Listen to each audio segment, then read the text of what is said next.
देख चरणों की सेवा मुझे श्री राधे, देख चरणों की सेवा मुझे, मेरी श्यामा मेरी किस्मत बना दीजिए। श्री राधे मेरी किस्मत बना दीजिए। किशोरी कुछ ऐसा इंतजाम हो जाए, श्री राधे कुछ ऐसा इंतजाम हो जाए।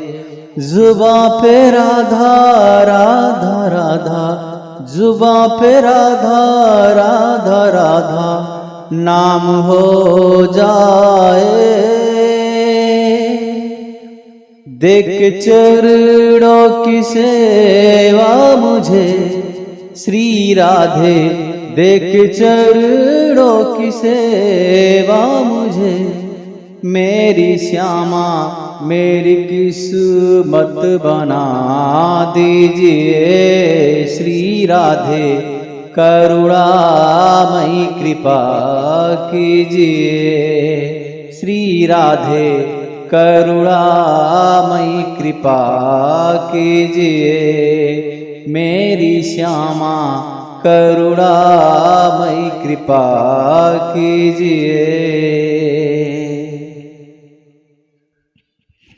ओम नमो भगवते वासुदेवाय नमः। ओम नमो भगवते वासुदेवाय नमः। ओम नमो भगवते वासुदेवाय नमः। श्रीमद्भागवत महात्म्य कृष्णं नारायणं वन्दे, कृष्णं वन्दे ब्रजप्रियं, कृष्णं द्वैपायनं वन्दे, कृष्णं वन्दे पृथासुतम्। अथ प्रथमोऽध्यायः। सच्चिदानंद रूपाय विश्वोत्पत्त्यादिहेतवे तापत्रय विनाशाय श्रीकृष्णाय वयं नमः। श्रीकृष्णाय वयं नमः। श्रीकृष्णाय वयं नमः। सच्चिदानंद स्वरूप, सच्चित आनंद मिला करके सच्चिदानंद भगवान श्री कृष्ण को हम नमस्कार करते हैं, जो जगत की उत्पत्ति, स्थिति और विनाश के हेतु है। विश्वोत्पत्त्यादि हेतु, विश्व की उत्पत्ति, स्थिति और विनाश के हेतु है, अर्थात विनाश के कारण है। उनकी वजह से ही जगत की उत्पत्ति होती है, स्थिति रहती है जगत। उन्होंने ही यह संपूर्ण संसार, अभी सोचा जाए तो पृथ्वी घूम रही है, सब कुछ न तो किसी से टकराती है। ब्रह्मांड में अनेकों नक्षत्र हैं, तारे हैं, ग्रह हैं, सब घूम रहे हैं, एक दूसरे की परिक्रमा कर रहे हैं। और अचरज की बात है, आश्चर्य की बात है, कोई किसी से टकराता नहीं, सब कुछ व्यवस्थित चल रहा है। समंदर पे पृथ्वी टिकी हुई है, ये भी आश्चर्य की बात है। सही समय पर सूर्य उग जाता है, सही समय पर रात हो जाता है। सब कुछ एकदम व्यवस्थित चल रहा है। समय समय पर वर्षा होती है, सही समय पर धूप होता है, उसके बाद शीत ऋतु आता है, समय पर फूल खिलता है जब खिलना चाहिए। खेती भी उसी प्रकार से वर्षा ऋतु के समय धान की खेती हम लोग करते हैं। जिसको कम जल की अवस्था होती है उस समय वर्षा भी नहीं होती है, उस समय हम कम जल की आवश्यकता वाली खेती करते हैं। तो अर्थात सब कुछ एकदम व्यवस्थित, किसी प्रकार का कोई दोष कहीं कुछ नहीं है। तो ये सब कौन कर रहा है? तो भगवान श्री कृष्ण ही उसके वजह है, जो सत्य चित और आनंद है। अब यहाँ पर हम लोग एक एक शब्द को समझेंगे। सत्य चित आनंद, सत्य अर्थात सत्य क्या है? जब महाराज जनक को स्वप्न आया, स्वप्न में, हाँ इसके पहले वाले प्रवचन में हम लोग ने सुना है, चर्चा किया है इस पर। स्वप्न में महाराज जनक बहुत दरिद्र रहते हैं, ठीक है। उनको खाने के लिए भी उनके बच्चे भूखे रहते हैं, पूरा परिवार सहित भूखे रहते हैं। तो उसके बाद में जाग जाते हैं तो देखते हैं कि मैं राजा हूँ। तो उनके मन में भी भ्रम हो जाता है कि सत्य क्या है वह, कि जब मैं दरिद्र था कि यह हम राजा हूँ, पता चला यह भी मैं स्वप्न देख रहा हूँ, कहीं अभी उठूंगा तो कहीं और कोई और अवस्था में उठूंगा, तो सत्य क्या है, उनको भी भ्रम हो गया था। तो उन्होंने अपने राज्य में बड़े बड़े विद्वानों को बुलाया और अपना बताया स्वप्न कि अभी आप लोग बताइए कि सत्य क्या है। किसी ने उचित उत्तर नहीं दिया, महाराज को संतुष्ट कोई नहीं कर पाया। अंततो गत्वा एक संत हुए अष्टावक्र गए और महाराज को संतुष्ट किए। उन्होंने बताया कि सत्य कुछ भी नहीं है, जो आपने देखा स्वप्न में वह भी सत्य नहीं है, और जो आप यहाँ पर हैं महाराज के रूप में यह भी सत्य नहीं है। त्रिकाले अप्रतिष्ठति इति सत्यः, जो तीनों कालों में समान रहता है उसको सत्य बोला जाता है। सत्य अर्थात सत्य, उसको कोई भी फिर असत्य नहीं बोल सकता। जैसे सनातन धर्म है तो सनातन शब्द का एक अर्थ भगवान नारायण है।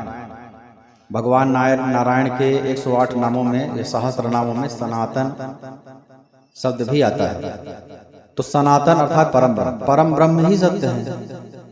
सत्यम ब्रह्म जगत मिथ्या। हाँ, तो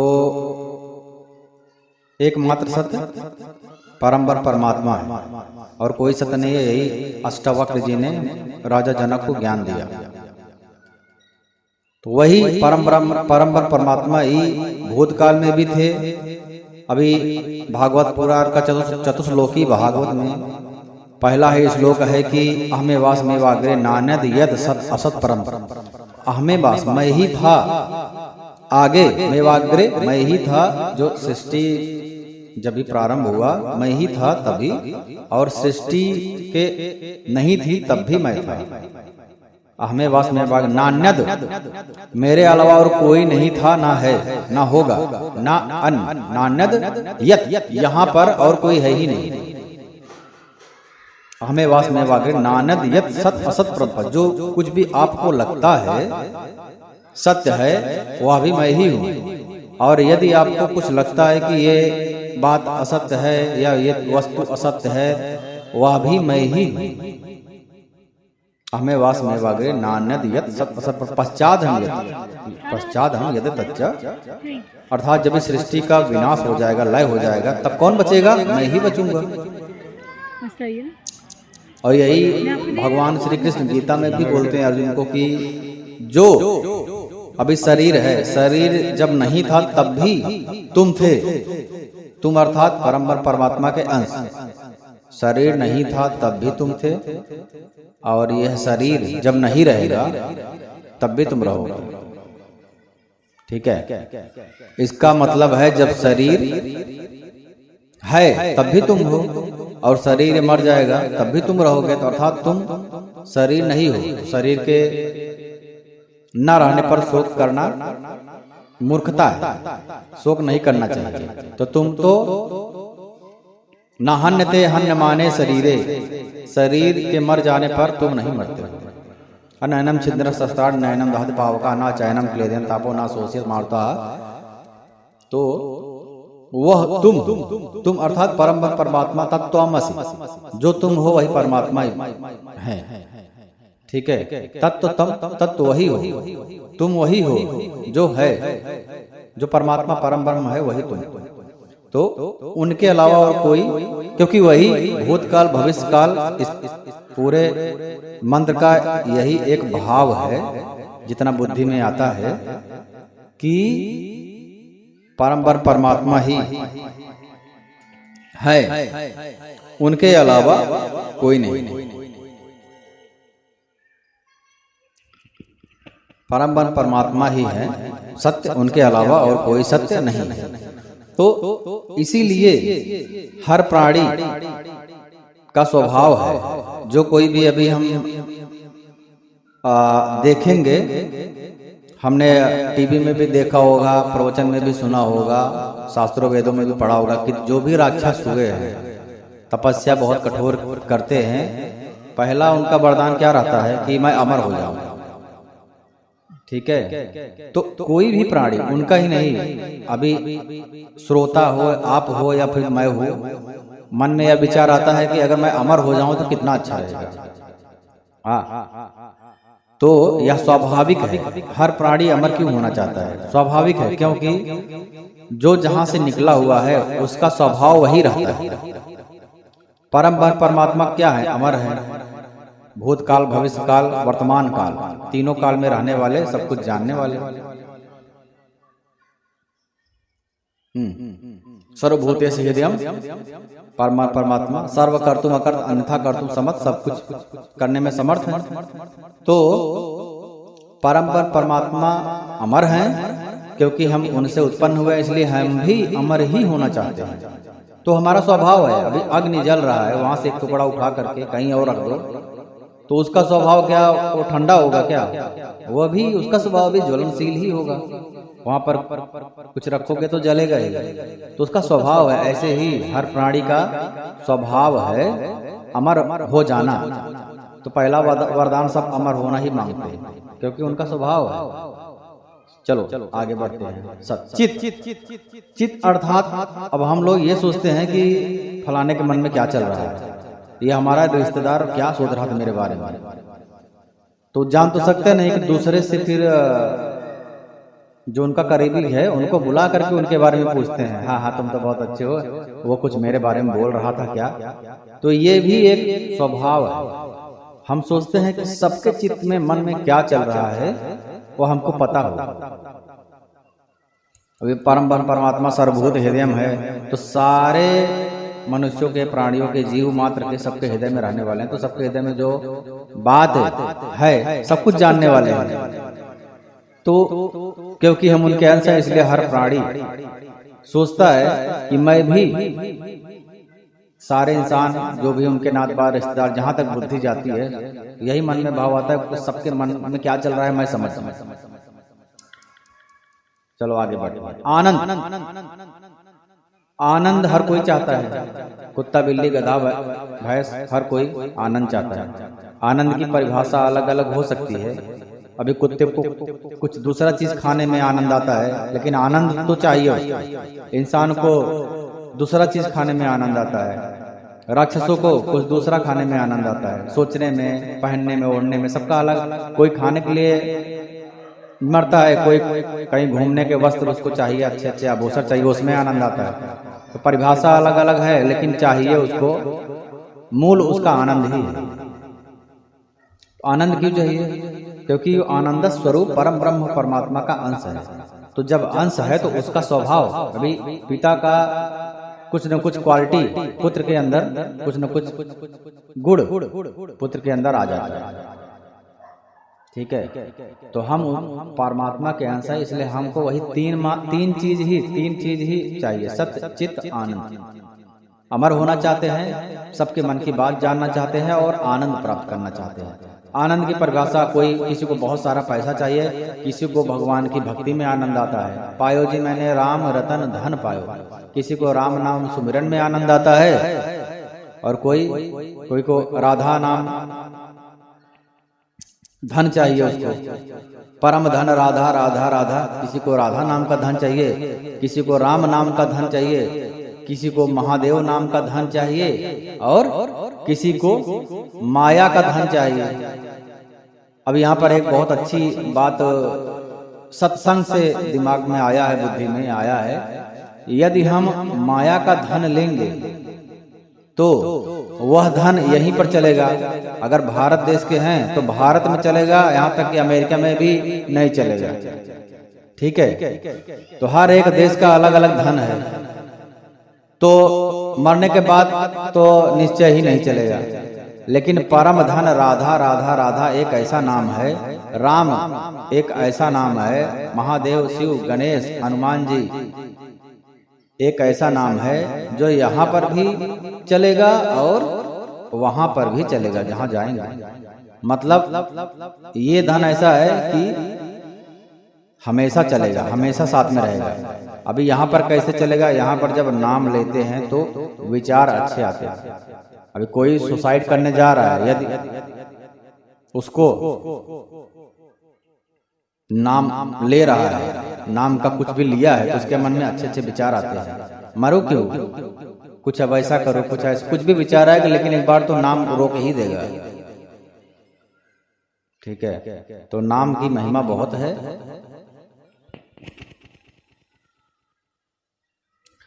अभी संस्कार भी पढ़ते हैं, जैसे परीक्षित जब नाग अपने धनुष में लिया और समीक ऋषि के गले में डालने के लिए गया ऋषि के पास। ऋषि ध्यान में थे, समाधि में थे।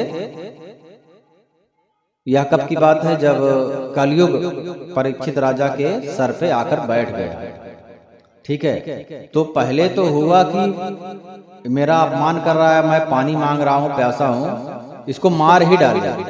धनुष पे बाढ़ चढ़ाए, फिर सोच रहे हैं कि ऋषि हैं, संत हैं, मारना पाप होगा वगैरह वगैरह, जो भी। क्यों सोचे, क्योंकि नाम संकीर्तन भक्त आदमी थे, परम भगवत प्राप्ति पहले ही बचपन में हो गया था, अपने माँ की कोख में थे तभी हो गया था।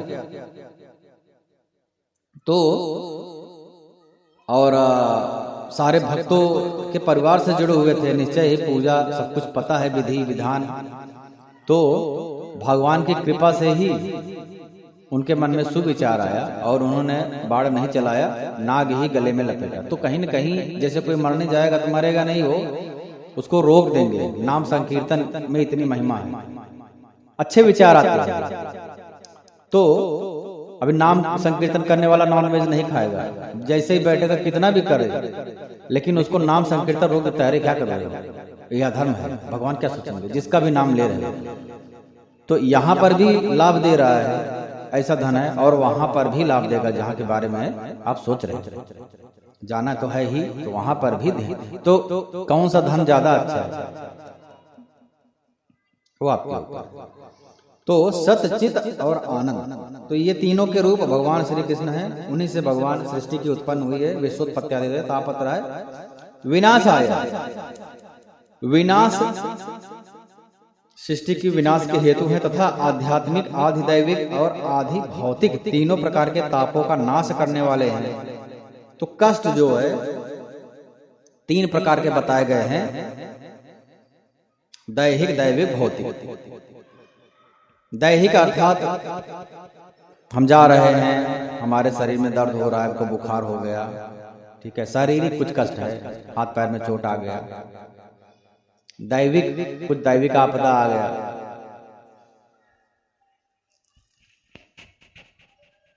और भौतिक, जैसे मेरा बेटे की कोई और कुछ सोच करके खाना पीना की व्यवस्था नहीं है बराबर, ठीक है, भूख से प्यास से तड़प रहे हैं, वह भी एक प्रकार का कष्ट है।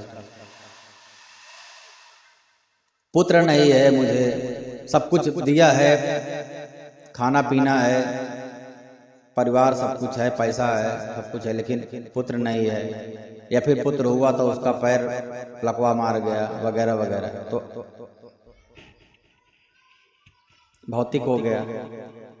और अकाल पड़ गया, दैविक हो गया, दैविक आपदा हो गई। तो इस प्रकार से तो तीनों तापों को दूर करने वाले भगवान श्री कृष्ण हैं। अच्छा, हम लोग बोलते हैं कि ओम शांति ही शांति ही शांति, 3 बार बोलते हैं, न तो 4 बार बोलते हैं, न तो 2 बार बोलते हैं। तो संतों की वाणी है, संतों से सुना है कि 3 बार इसीलिए बोलते हैं कि 3 प्रकार के ताप होते हैं, दैहिक, दैविक, भौतिक। तो तीनों तापों के लिए शांति ही शांति ही शांति, तो कोई प्रकार का कष्ट ना रहे, शांत सब आनंद रहे, ठीक है। यम प्रव्रजन्तमनुपेतं पेतकित्तं द्वैपायनो विरह कातर आजुहाव पुत्रेदि तन्मयतया तर्वोऽभिनेदुस्तं सर्वभूत हृदय मुनिमानतो अस्मि। दूसरा श्लोक है। जिस समय श्री सुखदेव जी का यज्ञोपवीत संस्कार भी नहीं हुआ था तथा लौकिक वैदिक कर्मों के अनुष्ठान का अवसर भी अभी कोई भी संस्कार नहीं हुआ था, तभी उन्हें अकेले ही संन्यास लेने के लिए घर से जाते देख करके उनके पिता व्यास जी विरह से व्याकुल हो गए और पुकारने लगे, बेटा बेटा तुम कहाँ जा रहे हो। क्यों पुकारने लगे? क्योंकि अभी पुत्र हुआ तो पुत्र का जो सुख होता है वह सब उनको प्राप्त करना था, इसलिए व्यास जी पुकारने लगे, तुम मेरे बेटे हो, कहाँ जा रहे हो। उस समय वृक्षों ने तन्मय होने के कारण सुखदेव जी की ओर से उत्तर दिया, सुखदेव जी भगवान सर्वभूत हृदय में उनके लिए ही आया है। तो सारे भूत के हृदय में कौन रहता है? भगवान ही रहते हैं। ईश्वर सर्वभूतायाम हृदयश्च अर्जुन तिष्ठति। ईश्वर ही सारे प्राणियों के हृदय में निवास करते हैं। तो सुखदेव जी निवास कर रहे हैं, तो अर्थात सुखदेव जी और भगवान एक ही हैं। ठीक है। उस समय वृक्षों ने उत्तर दिया उनकी तरफ से। इतने बड़े ज्ञानी थे कि वृक्षों ने उनकी तरफ से उत्तर दिया। ऐसे सर्वभूत हृदय स्वरूप श्री सुखदेव मुनि को मैं नमस्कार करता हूं। अभी यहाँ पर सुखदेव जी जो है के गुरु, ऐसा सुनने में आया है संतों की वाणी से, सत्संग से ही सुनने में आया है। सुखदेव जी की गुरु राधा रानी है और राधा रानी प्रेम स्वरूपा है। तो जैसे ही राधा बोलेंगे सुखदेव जी, तो सुखदेव जी को अपने गुरु की याद आ जाएगी और प्रेम में मग्न होकर के समाधि में चले जाएंगे। तो फिर भागवत पुराण जो 7 दिन सुनाना है वह नहीं हो पाएगा। यही शायद कारण है कि प्रत्यक्ष रूप से, परोक्ष रूप से तो संपूर्ण भागवत महापुराण ही राधा रानी है। सारे श्लोक कहा जाता है कि सारे श्लोक भगवान श्री कृष्ण है और उत्तर भाव अर्थ राधा रानी जी हैं। लेकिन प्रत्यक्ष रूप से सुखदेव जी ने भागवत महापुराण में राधा रानी का जिक्र नहीं किया, क्योंकि राधा शब्द बोलते ही समाधि लग जाएगी। राधा रानी का जिक्र नहीं आया है भागवत महापुराण में प्रत्यक्ष रूप से। भगवान सुखदेव जी के बारे में एक कथा आती है, उसका भाव यही है, जितना मस्तिष्क में आ रहा है भाव ही मुख्य है, मूल है। तो भाव को ही पकड़ना चाहिए हर भक्त को। अब यहाँ पर यह भी देखा जाता है कितने लोग हैं, ये श्लोक का अर्थ बताओ, वो श्लोक का अर्थ बताओ, यहाँ पर क्या दिया है, वहां पर क्या दिया है। मतलब जो नहीं जानना चाहिए या जानना चाहिए जो भी है, उसके ऊपर तर्क करना बेकार है। संपूर्ण भागवत का अर्थ इतना ज्यादा गूढ़ है। अभी कृपालु महाराज जी कहते हैं कि इसका अर्थ समझना इतना आसान नहीं है। स्वयं परम ब्रह्म परमात्मा ने जब वेदों को 4 बार पढ़ा, नहीं समझ आए, तब भगवान से विनती किए, तेने ब्रह्म हृदय आदि कवे। भगवान ने ब्रह्मा जी को हृदय में ज्ञान प्रकट किया। ठीक है। जब ब्रह्मा जी की यह दशा है, तो जितना भगवान भोलेनाथ ने जब माता जी को प्रवचन दिया है, राम कथा सुनाया है श्री रामचरितमानस बाल कांड में, तो उन्होंने क्या बोला है, मुझे नहीं पता है, जितना मेरी बुद्धि में आ रहा है वही मैं बता रहा हूं। तो इसका अर्थ समझना बहुत ही नामुमकिन है, कठिन नहीं, नामुमकिन है। भगवान ही मस्तिष्क में बैठ करके जितना ज्ञान दे सकते हैं, जितना भाव दे सकते हैं, सब भाव के ऊपर है। तो सुखदेव जी जो है, जब महादेव जी पार्वती जी को कथा सुना रहे थे, अमर कथा, पार्वती जी ने कहा कि आप आपके गले में इतनी माला क्यों है और किसकी है। तो भगवान भोलेनाथ ने कहा कि मेरे गले में जो माला है यह आपकी ही है, आपकी इतनी बार आपने जन्म लिया है और मैं उतनी बार आपके जाने के बाद आपके सर की माला मैं बना के पहन लेता हूं अपने याद के लिए। तो माता जी ने कहा मैं मरती हूँ फिर जन्म लेती हूँ और आप मरते क्यों नहीं हो, क्या रहस्य है? भगवान भोलेनाथ ने कहा मैं कथा अमृत का पान करता हूँ, मेरे अमृत कथा का पान करता रहता हूँ, इसलिए मैं नहीं मरता हूँ। तो माता जी ने कहा वह अमृत जो कथा है मुझे भी सुनाओ, तो मैं भी नहीं मरूं, क्यों बार बार आप अपने गले में माला डाल के घूमोगे, मैं आपके साथ सदा रहूंगी। तो महादेव ने उनको बोला चलो एकांत में मैं आपको अमृत कथा सुनाता हूं। फिर वह कथा जो है गुफा में गए, सब कुछ छोड़ करके एकांत में अपना सब वस्त्र, त्रिशूल, नाग, चंद्रमा सब कुछ छोड़ दिए, पूरा कथा सुना दिए। वहां पे एक सुखदेव जी थे, उन्होंने भी कथा सुना। तो भगवान भोलेनाथ अंत में बोले कौन है जो और है हम दोनों के अलावा? तो सुखदेव जी भागे और भगवान भोलेनाथ ने अपना त्रिशूल फेंक दिया। ये सब एक लीला है, सुखदेव जी को सुनाना था वास्तव में। और कैसे हर एक सब भगवान श्री कृष्ण बोलते हैं कि जो कुछ भी हो रहा है सब अच्छा हो रहा है, जो कुछ होगा सब अच्छा होगा। तो उसका मूल भाव यह है कि सुखदेव जी आकर के वेद व्यास जी की पत्नी के पेट में छुप गए और 12 वर्ष तक नहीं निकले। जब व्यास जी बोले कि भाई तुम निकलो निकलो निकलो, बोले माया बहुत भयानक है, माया लग जाएगी, जैसे ही मैं निकलूंगा माया लग जाएगी। तो वेद व्यास जी ने वरदान दिया कि ठीक है तुम निकलो, तुमको माया नहीं लगेगी। तो 12 वर्ष के बाद सुखदेव जी निकले। इसीलिए कहा गया है कि जैसे निकले माया से परे, परम ब्रह्म में लीन, तुरंत वह चलना प्रारंभ हो गए। उन्होंने देखा नहीं कि ये मेरे पिता, ये मेरे माता है, कोई नहीं। 12 वर्ष में तो यह सब ज्ञान हो जाता है, तो उन्होंने कुछ भी नहीं देखा। माया से परे अर्थात रिश्ते नाते सब खत्म। तब वेद व्यास जी पीछे पीछे पड़ गए कि अरे तुम मेरे पुत्र हो, कहाँ जा रहे हो, वगैरह वगैरह। तो उनको पहले से ही सब ज्ञान है। कुल मिलाकर भाव यह है कि सुखदेव जी बचपन से ही माँ के कोख में ही उनको सब कुछ ज्ञान था, परम परमात्मा, वेद शास्त्र सब कुछ। इसीलिए उनकी तरफ से वृक्षों ने उत्तर दिया, क्योंकि उनमें और परम परमात्मा में कोई भेद नहीं, और परम परमात्मा भी सब जगह है तो वृक्षों में भी है। तो उनकी तरफ से वृक्षों ने उत्तर दिया। तो यह सुखदेव जी की कथा है। उसके बाद आता है कि सुखदेव जी फिर समाधि में चले जाते हैं। फिर जाकर के वेद व्यास जी कुछ सोचते हैं क्या किया जाए, कुछ प्लान बनाया जाए। तो अपने शिष्यों को एक मंत्र बोलते हैं कि जाओ सुखदेव जी जहां पर हैं समाधि में पूजा पाठ कर रहे हैं, वहीं पे जाके ये मंत्र गुनगुनाओ, फिर देखते हैं क्या होता है।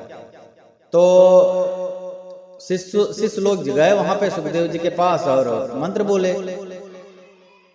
तो वह मंत्र सुनने के बाद में सुखदेव जी तुरंत खड़े हो गए, अपना समाधि भूल गए। यही तो बात है कि प्रेम जो है, प्रेम में प्यार अंधा होता है। प्रेम में लोग समाधि भूल जाते हैं, भगवान को भूल जाते हैं। अभी जब उद्धव जी गए समझाने के लिए, ज्ञान देने के लिए, तो गोपिकाओं ने कहा ये सब ज्ञान अपने पास रखो, हम लोग जिसमें हैं उसी में रहने दो। हम लोग को कष्ट हो रहा है, यही कष्ट ही हम लोग को चाहिए, हम लोग को कष्ट से मुक्ति नहीं चाहिए। विरह में जो आनंद है वो आनंद तुम क्या जानो, तुमको उसका ज्ञान ही नहीं है और अपने आप को ज्ञानी कहते हो। ठीक है, तो ऐसे ही है। सुखदेव जी भी पागल हो गए कि क्या है इसकी और कहानी बताओ, पूरा कहानी मुझे जानना है भगवान की। ऐसे कौन से भगवान हैं कि जिनको मारने के लिए जाओ तब भी मुक्ति देते हैं, और माता का स्थान सर्वोपरि है, माता का स्थान दे दिया। वो श्लोक है जो शिष्यों ने सुनाया था और जिसको वेद व्यास जी ने शिष्यों को बताया है जाके गुनगुनाओ। अहो बकीयम स्तन काल कूटम जिज्ञासया पायदप साध्वी लेबे गतिम धातृताम कम्बा दयालुम शरणम ब्रजेम। अरे बकीयम बकासुर की बहन को कहते हैं पूतना। अरे जिस पूतना ने अपने स्तनों में कालकूट नामक विषैला जहर विष लगा दिया और अपना स्तनपान कराया इस उद्देश्य से कि भगवान राधे राधे हो जाए, उनको भगवान ने माता का दर्जा दे दिया। अरे ऐसे कौन से भगवान हैं जिनको मारने भी जाओ तब भी इतनी सबसे ऊंची पदवी दे देते हैं? उनकी पूरी कहानी क्या है? तो शिष्यों ने कहा इतना ही मुझे पता है, आगे पढ़ना है, आगे सुनना है, आगे जानना है तो चलो मेरे गुरु के पास। कौन है तुम्हारे गुरु? चलो अब तो वहीं चल के पता करेंगे कौन है तुम्हारे गुरु। चलो मुझे नहीं पता है। तो उसके बाद फिर से वापस ऐसे भगवान सुखदेव जी को हम बार बार नमस्कार करते हैं।